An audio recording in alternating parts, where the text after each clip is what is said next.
E aí, pessoal, como é que vocês estão? Eu sou Ivana de Bara do Two Team Podcast. Estou hoje aqui com você para continuar a leitura do livro Ouvir o Novo é Melhor, de Robert Thom. Vamos começar? Capítulo 14. Um gerador com mostarda e maionese. Em 1956, fiz outra viagem aos Estados Unidos, mas dessa vez sozinho. Eu tinha recebido convites para falar a muitas igrejas e algumas convenções da fraternidade do Evangelho completo. Comecei a sentir a consciência pesada por causa do nosso trabalho entre o povo pobre de Cape, na África. Vínhamos acrescentando mais e mais equipes de testemunho ao nosso grupo e distribuindo milhares de livros. Mesmo assim, ainda havia multidões não atingidas pelo Evangelho. Ocorreu-me, enquanto estava orando, que eu poderia realizar melhor trabalho de evangelização se tivesse outro gerador de eletricidade. Eu sabia, por experiências anteriores, que multidões acorreriam a uma área iluminada onde o evangelho estivesse sendo pregado. Enquanto orava, tive uma visão. Um filme de um gerador Roman. Era verde com capacidade de 110 a 115 volts, 1.500 watts, pelo preço de $500. Meu primeiro pensamento foi pegar o telefone imediatamente e tentar localizar aquele gerador. Mas assim que peguei a lista telefônica e comecei a virar as páginas amarelas, tive a impressão de que Deus me falava. Não, você não precisa sair à procura desse gerador. Confia em mim, eu conduzirei a ele. Diante disso, pus de lado a lista telefônica e deixei o assunto nas mãos de Deus. Entretanto, com o pressentimento de que não demoraria muito, eu precisaria da informação que eu tivera na visão, anotei os detalhes numa pequena caderneta e guardei no bolso do paletó. Dias depois, deixei Minneapolis e voei para Fort Worth, no Texas, para falar noutra convenção. Depois de um dos cultos, alguns senhores crentes estavam assentados ao redor de uma mesa, conversando comigo a respeito do nosso trabalho na África. Nós gostaríamos muito de ajudá-lo, falou um dos homens. Alguma coisa que você esteja precisando? Ah, sim, admiti. Preciso de um gerador elétrico.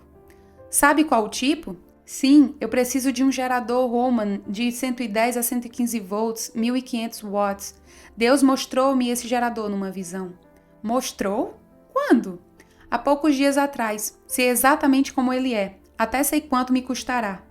Escutem, atalhou um dos homens.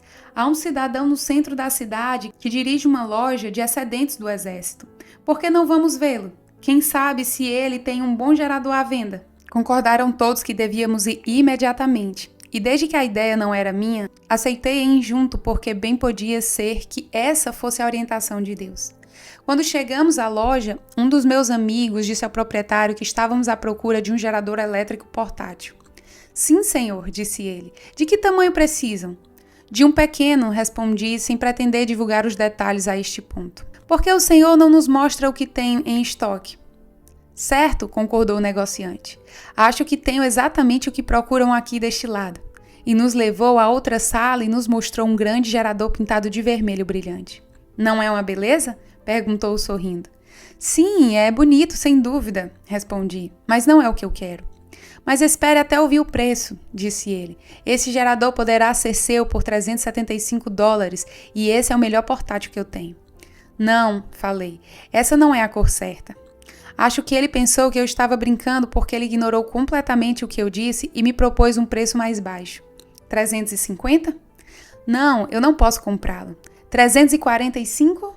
Não, o senhor não compreende, não é a cor certa. O senhor só tem esse? Oh, não, replicou ele. Tenho mais, olha aqui, que tal este? Estava pintado de cinzento. Não, insisti, essa também não é a cor certa. O senhor não tem outro? Ele olhou para mim como se eu fosse algum maluco. Bem, tenho aqui este cor de laranja e aqui outro vermelho e este azul. O senhor gosta de alguma dessas cores? Não, respondi. Nenhuma dessas cores satisfaz. Há um mais que o senhor não me mostrou? Não, disse ele. O senhor viu todos os meus portáteis. O senhor tem certeza? Foi aí que um dos companheiros que tinha vindo conosco gritou. Ei, camaradas, eis um escondido aqui atrás.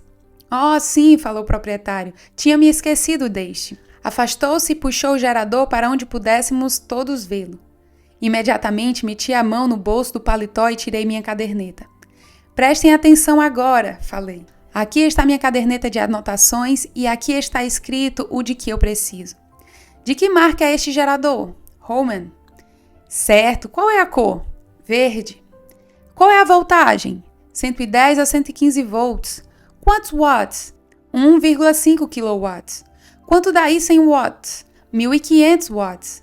Muito bem. Qual é o preço? Diga-me. Não, diga-me o senhor. Certo. $300.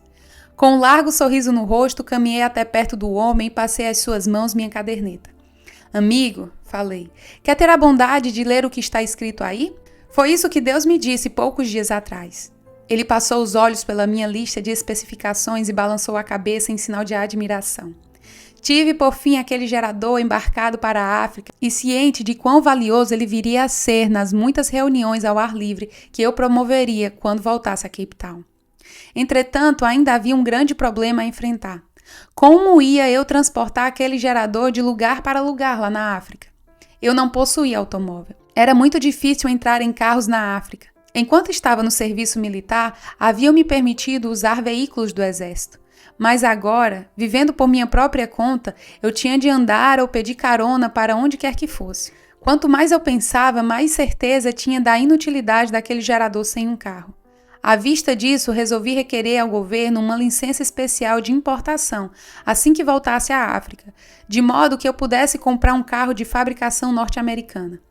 Muitos de meus amigos me disseram quão difícil era obter tais licenças. Somente as pessoas muito importantes conseguiam importar carros, disseram-me, e, a menos que pudesse contar com algum alto funcionário do governo para usar a influência pessoal em seu favor, seria inútil qualquer tentativa. Um de meus amigos forneceu-me o nome de um senador crente que seria capaz de ajudar-me.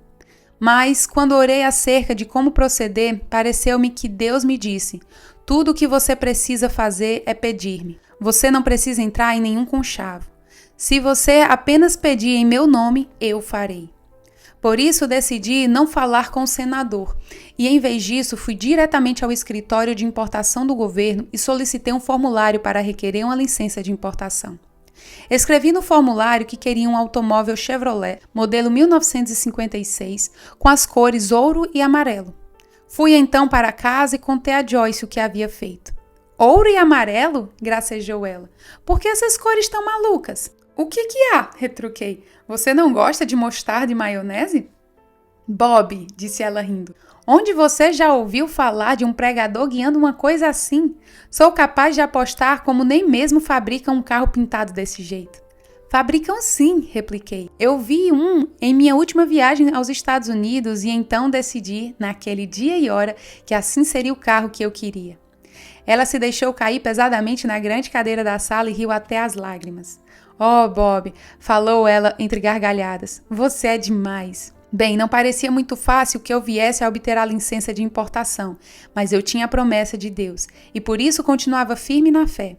Enquanto estava esperando, encontrei-me certo dia com um missionário que estava tentando obter uma licença para importar um caminhão. Você sabe, falou ele, essas licenças valem seu peso em ouro nestes dias. Sim, eu sei, respondi. Você espera obter a sua? Bem, será difícil, replicou ele, mas consegui que um senador me ajudasse, por isso continuo esperançoso. Mais tarde, conversando com ele, verifiquei que o senador era o mesmo que me fora recomendado por meu amigo. Bem, falei, também preenchi um requerimento, mas encaminhei diretamente ao escritório de importação. Você fez isso? Caçoou o missionário. Você sabe aonde vai chegar seu requerimento? Não, onde? Na cesta de lixo. Embora isso parecesse desencorajador, eu continuava louvando a Deus por aquela licença. Cerca de 2 semanas após haver eu dado entrada no requerimento, recebi uma carta do escritório de importação. Quando abri o envelope, lá estava a licença. Aqui está ela, gritei para Joyce. Isso é realmente a licença? Perguntou ela, não acreditando. Sim, Deus vai dar-nos um carro. Oh lá lá, explicou ela. Aí vem mostarda e maionese. Seria melhor que você acreditasse, brinquei. Deus dá o que eu peço. Agora que eu estava de posse da licença, eu estava pronto para enfrentar o grande obstáculo seguinte. E quão grande era ele? Eu tinha uma licença, mas não tinha dinheiro. Como pode você pensar em conseguir um carro sem dinheiro? Zombou o diabo. Não tendo uma resposta satisfatória para dar a tal pergunta, resolvi ignorar o pensamento e entregar a Deus o cuidado dos detalhes. Posteriormente, naquele mesmo ano de 1956, fiz outra viagem aos Estados Unidos. Mas dessa vez encontrei um bom crente, Alberto Seitz, que se ofereceu para transportar-me aonde eu quisesse ir em sua caminhoneta. Assim, durante 2 meses e meio, viajei largamente pelo país naquela caminhoneta. Toda vez que cruzávamos com um Chevrolet pintado de ouro e amarelo, eu falava claro e alto: "Agradeço-te, Senhor, essa é a pintura do carro que eu quero." Alberto ria e dizia: "Você realmente acredita que vai consegui-lo?" "É claro que eu acredito", replicava eu. "Deus me disse." Finalmente chegamos a Hampton, no Iowa, e Alberto tinha de voltar para casa. Deixou-me na casa de um irmão em Cristo chamado Floyd McFessel, que devia levar-me a Minneapolis, onde eu ia pregar numa convenção de homens de negócios do Evangelho Completo, no dia seguinte.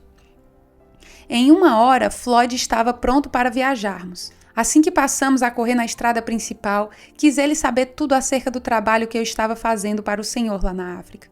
Expliquei a ele tudo acerca das nossas equipes de testemunho e das nossas reuniões ao ar livre e como, muitas vezes, viajávamos de carona de um lugar para o outro.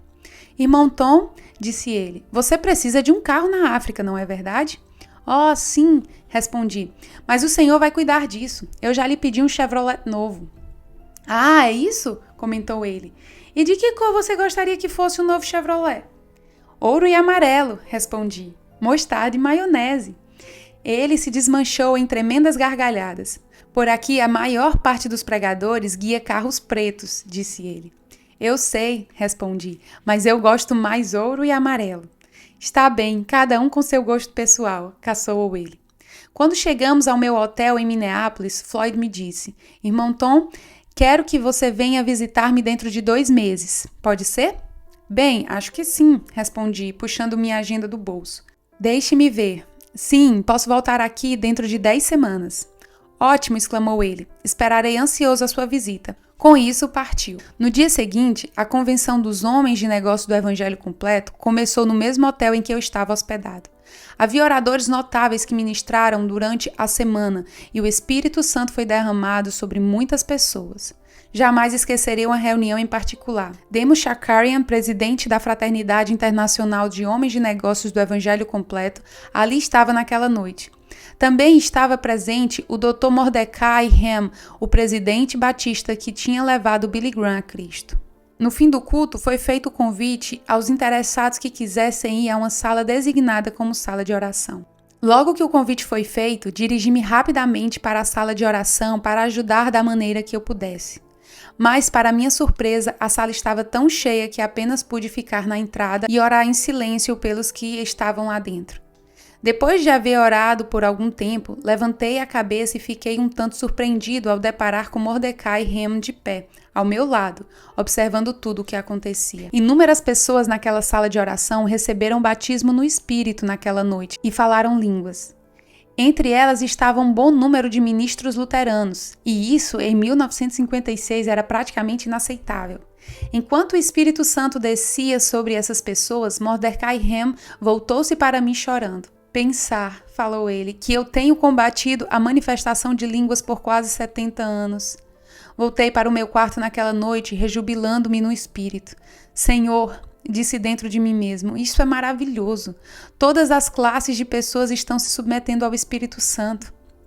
Daquela convenção fui a mais outras reuniões e testemunhei centenas de milagres de salvação e cura. Mas, finalmente, as 10 semanas se escoaram e eu sabia que devia voltar à casa de Floyd McFessel, no Iowa, como previamente prometera. Na verdade, eu não tinha ideia do porquê dessa viagem de volta à casa de Floyd, mas Deus parecia assegurar-me que era a sua vontade. E essa impressão foi confirmada quando, de novo, meu caminho se cruzou com o de Albert Seitz e sua caminhoneta, e ele se ofereceu para levar-me à casa de Floyd uma vez mais. Era aproximadamente 00:30 quando chegamos à casa de Floyd. Tudo estava às escuras. Como Albert já estava fora do carro, disse: "Espere aqui, vou ver se consigo despertar alguém." Deixou a caminhoneta com o motor funcionando e desapareceu na escuridão. Sentindo o cansaço da longa estirada, resolvi descer para espichar o corpo. Os faróis da caminhoneta estavam acesos e iluminavam a grande garagem dupla de Floyd. Despreocupadamente, olhei através da vidraça das portas daquela garagem. Vi lá dentro, iluminado pelos faróis, um Chevrolet ouro e amarelo. Em poucos minutos, Albert estava de volta, pegando minha bagagem e levando-a para casa. Logo que isso terminou e que nos encontramos dentro de casa e nos tínhamos cumprimentado, Floyd me perguntou: "Você espiou na garagem, não espiou?" "Espiei", admiti sorrindo. "E o que foi que você viu?" "Vi um Chevrolet ouro e amarelo." "É isso mesmo", disse ele. "Aquele carro é seu. O carro que o Senhor me disse para comprar para você." Meus olhos se enchiam de lágrimas à medida que descíamos as escadas rumo à garagem e ele me entregava as chaves. "Aí está", disse ele. "Tome conta dele, é todo seu." Quando me sentei atrás do volante daquele carro novo em folha, tudo o que eu pude fazer foi curvar a cabeça e dizer chorando: "Agradeço-te, Jesus, agradeço-te, agradeço-te." Quando voltei à África, pus imediatamente meu mostarda e maionese em atividade. Encaixei meu gerador e viajei a muitas aldeias para pregar o evangelho ao ar livre. Multidões compareceram tanto para ver o carro e a luz elétrica, como para ouvir o evangelho. E Deus honrou sua palavra e milhares foram salvos e curados. Uma noite realizamos uma reunião em Athlone, subúrbio de Cape Town. Sem que eu soubesse, estava presente na reunião uma senhora Beats, que antes fora crente e que sofria de uma ruptura na bexiga. Havia 6 anos, um bandido invadira seu apartamento no 2º andar. Ela entrou às pressas no banheiro e trancou a porta. Em pânico, tentou sair pela janela, mas caiu e se feriu gravemente. Levaram-na às pressas ao hospital, onde foram imediatamente batidas chapas de raio-x. As chapas mostraram uma ruptura na bexiga e vários ossos fraturados. Mas não tendo dinheiro suficiente para a cirurgia na ocasião, ela pediu que a levasse para casa, onde tentaria recuperar-se no que fosse possível. O resultado doloroso do acidente foi que ela apenas podia reter pequena quantidade de líquido na bexiga, dali por diante. Durante 6 anos, ela não ousara beber uma xícara de café ou de chá antes de ir para a cama. Nem mesmo tinha condições de frequentar a igreja ou outro lugar qualquer por causa disso. Era um milagre que ela tivesse sobrevivido. Mas evidentemente Deus a estava poupando e dando-lhe tempo para que ela se recuperasse de sua frieza espiritual. Chegou então aquela noite quando a senhora Beats compareceu à nossa reunião em Athlone. Sentada ali, ela me ouviu dizer: "Se há alguém que deseja reconciliar-se com o Senhor esta noite, fique de pé, eu vou orar por você." Ela se pôs de pé com muitos outros e voltou para o Senhor. Após a oração, eu disse: "Agora, se alguém que está doente, vem aqui à frente. Daqui a uns minutos vou orar pelos enfermos." Mas ela apenas continuou de pé onde estava, fixada ao chão. Era difícil para ela crer nesse negócio de cura. Sua igreja lhe ensinara que os dias dos milagres pertencem ao passado e que a cura não é para hoje. Por isso, ela achou melhor ficar onde estava e observar. Na noite seguinte, ela voltou. Quando eu fiz o convite para a cura, ela estava entre os primeiros a virem à frente.